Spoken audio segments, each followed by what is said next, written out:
Dečko, ovo je crkva znamenitog legendarnog Juga Bogdana. On ju je sagradio, kao što se vidi, na temeljima jedne stare vizantijske crkve, ali kao privremenu crkvu dok se gradi crkva Svetog Prokopija, koja i danas služi. U srednjem veku ovu crkvu Prokupčani su ustupili Dubrovčanima za službu Božju, jer su Dubrovčani ovde na carini imali jednu veliku koloniju. Odavde su iz Prokuplja snabdevali Niš, Sofiju, pa i Carigrad svojim proizvodima, čuveno venecijanskom svilom, muranom, staklom i slično. A odavde su naravno odvozili na suprotnu stranu med, vosak, sir i tome slično. A ovde se mi sada nalazimo na temeljima srednjevekovnog grada Hisara, grada tog Juga Bogdana. Prokuplje je po letopiscima dobilo ime po crkvi Svetog Prokopija, ali u narodu stoji legenda da je ono dobilo ime po Prokopu. Ovde, kao što vidiš, reka Toplica udara u same temelje ovog brda i opkoljava ga i na 100-ak metara sa druge strane izlazi. Ovde je postojao jedan prokop i u slučaju ratnih opasnosti puštala se voda, podizali mostovi i niko u grad nije mogao da uđe. U grad niko nije mogao da uđe i zbog toga što je grad čuvala jedna dobra vila koja je sedela gore na vrhu Hisara. Međutim, kad se ta dobra vila jednom uspavala, Turci pronađu neku zlu babu koja njima potkaže tajne hodnike kojima se sa vrha Hisara silazi dole u Toplicu i uzima voda.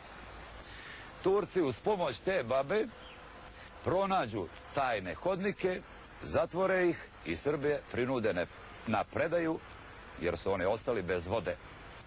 U te hodnike i danas niko ne ulazi, jer kaže legenda, ta zla baba je i dalje tamo, a dobra vila i dalje spava.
Rođen sam na planini u južnoj Srbiji. Posle teških okova moga naroda, dole su me učili mržnji ljubavi.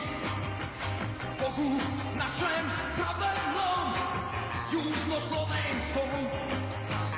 Slovenska neka vinogradasta, slovenska zemlja mojih dedova, herojska moja Jugoslavija.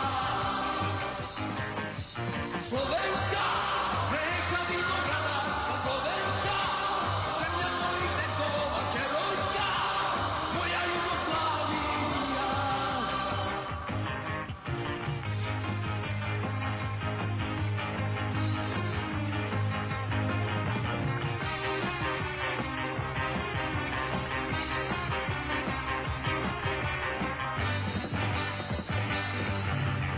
Da li znadeš, čoveče, za ljude ponosne, od gule, od rakije, snažne delije, sve je moje nastalo.